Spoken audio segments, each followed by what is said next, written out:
How do you do? I think you are well by the grace of Almighty. Welcome to my channel. আজকের লেসনটা তোমাদের নবম শ্রেণীর নতুন ইংরেজি বইয়ের এক্সপিরিয়েন্স 2.1.2।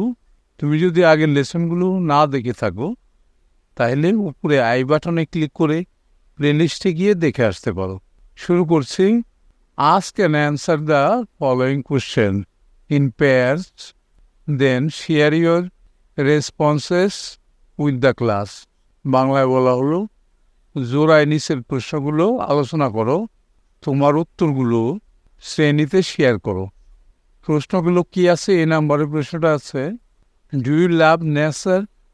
তোমরা উত্তরগুলো লিখবা, তারপরেও তোমাদের লেখার সুবিধার্থে আমি লিখে রেখেছি, দেখাচ্ছি। দেখো, এ নাম্বারের উত্তরটা ইয়েস, হ্যাঁ, অফকোর্স, অবশ্যই। I love nature, and who is wouldn't be a nature lover? আমি প্রকৃতিকে ভালোবাসি এবং আর প্রকৃতিপ্রেমী না এমন কেউ আছে কি? Nature give us more than we ever ask for. আমরা যা চাই প্রকৃতি আমাদের তার চেয়ে বেশি দেয়। I love to go to the depth of nature. আমি প্রকৃতির গভীরে যেতে ভালোবাসি। এই ছিল এ নাম্বারের প্রশ্নের উত্তরটা। এবার আমরা বি নাম্বারের প্রশ্নটা দেখে আসি। বি নাম্বারে কি বলল? Have you read any poem on nature? তুমি কি প্রকৃতি বিষয়ক কোনো কবিতা পড়েছ? এর উত্তরটা আমরা লিখে রেখেছি, দেখে আসি। বি নাম্বারে ইয়েস, হ্যাঁ, পড়েছি।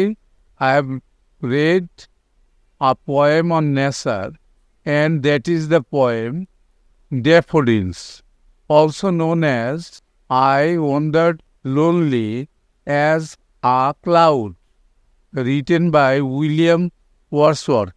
হ্যাঁ, আমি প্রকৃতি বিষয়ক একটি কবিতা পড়েছি এবং সেটি হলো উইলিয়াম ওয়ার্ডসওয়ার্থের লেখা ড্যাফোডিলস। কবিতাটি I wandered lonely as a cloud নামেও পরিচিত। এটা ছিল বি নাম্বারের উত্তর। এবার আমরা সি নাম্বারের প্রশ্নটা দেখে আসি। সি নাম্বার কি বলা হলো? How does the poet depict nature in the poem? কবিতায় কবি কিভাবে প্রকৃতিকে বর্ণনা করেছেন? আমরা উত্তরটা দেখে আসি। C number, throughout this poem the speaker is admiring the natural world and its beauty. এই কবিতা জুড়ে বক্তা বা কবি প্রাকৃতিক জগৎ এবং তার সৌন্দর্যের প্রশংসা করেছেন। Speaker uses beautiful natural ইমাজারি two appreciate the beauty of nature. কবি প্রকৃতির সৌন্দর্য প্রশংসা করার জন্য সুন্দর প্রাকৃতিক চিত্রকল্প ব্যবহার করেন। সি নাম্বার উত্তরটা হয়ে গেল। এবার আমরা ডি নাম্বারের প্রশ্নটা দেখে আসি। ডি নাম্বারের প্রশ্নটা ছিল, does he use any Literary elements like rhyming scheme, images or metaphor to describe nature? তিনি কি প্রকৃতির বর্ণনা দিতে ছন্দের মিলবিন্যাস, চিত্রকল্প, রূপকের মতো কোনো সাহিত্যিক অলঙ্কার ব্যবহার করেন? এই প্রশ্নের উত্তরটা আমরা দেখে আসি। ডি নাম্বার উত্তরটা, Wordsworth vividly describes the beauty of nature using rich and imaginative language. Wordsworth সমৃদ্ধ এবং কল্পিত ভাষা ব্যবহার করে প্রকৃতির সৌন্দর্যকে স্পষ্টভাবে বর্ণনা করেছেন।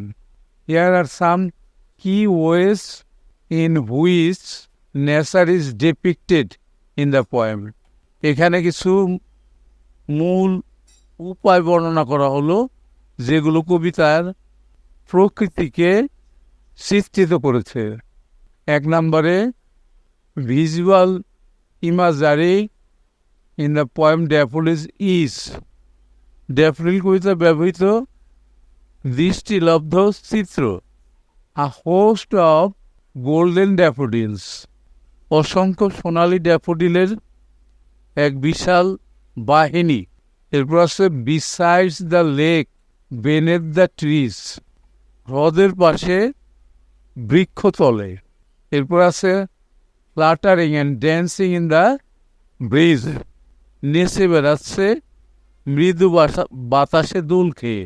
এরপরে 2 নম্বরে আছে simile in the poem daffodils is, daffodil কবিতায় ব্যবহৃত উপমা। কি উপমা ব্যবহার করা হয়েছে? I wandered lonely as a cloud that floats on high over vales and hills, আমি একাকী ঘুরে বেড়াচ্ছি মেঘের মতো, যা ভেসে চলে পাহাড় আর উপত্যকার উপর দিয়ে। In this lines Wordsworth compares himself to a cloud using the word as, creating a simile. এই লাইনগুলোতে ওয়ার্ডসওয়ার্থ মতো, এজ মানে মতো শব্দটি ব্যবহার করে নিজেকে একটি মেঘের সাথে তুলনা করেছেন, যা একটি উপমা। He compares his loneliness with a single cloud, তিনি তার একাকিত্বকে একক মেঘের সাথে তুলনা করেছেন। এরপরে 3 number, metaphor in the poem daffodils is, daffodils কবিতায় ব্যবহৃত রূপক। Wordsworth uses one metaphor in this poem in the line they flash upon that inward eye. Wordsworth এই কবিতায় তারা ভেসে উঠে অন্তরের চোখে, লাইনটিতে একটি রূপক ব্যবহার করেছেন। Here inward eye represents the sweet memory of daffodils, এখানে অন্তরের চোখ ড্যাফোডিলের মধুর স্মৃতির প্রতিনিধিত্ব করে। 4 নাম্বার আছে পার্সনিফিকেশন, ব্যক্তিরূপে প্রকাশ। The poet has personified daffodils in the 3rd line of the poem such as when all at once I saw a crowd. কবিতার 3য় লাইনে ড্যাফোডিলসকে ব্যক্তিরূপে প্রকাশ করেছেন, যেমন তখনই হঠাৎ আমি দেখি একটি ভিড়।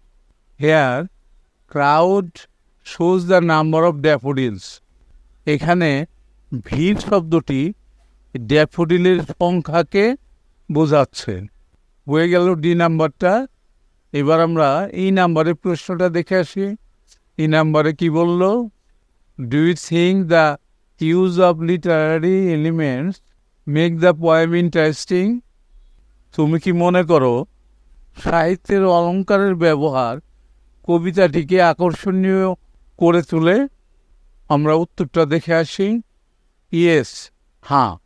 I think that the use of literary elements make the poem interesting, আমি মনে করি সাহিত্যে অলঙ্কারের ব্যবহার কবিতাটিকে আকর্ষণীয় করে তোলে।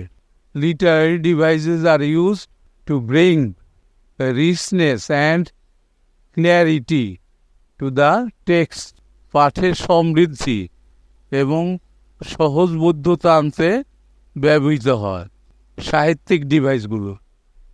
The writers use them to make their text appealing and meaningful.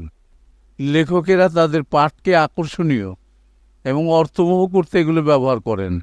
Wordsworth has also made the poem deeper and richer by using these devices. Wordsworth এই ডিভাইসগুলো ব্যবহার করে কবিতাটিকে আরও গভীর এবং সমৃদ্ধ করেছেন। এই ছিল 5টা প্রশ্নের উত্তর। তোমরা এই উত্তরগুলো লেখার সময় অবশ্যই ড্যাফোডিল কবিতাটা সামনে নিয়ে বসবে অথবা লিখে নেবে, তারপরে এটা পড়বে বা লিখবে।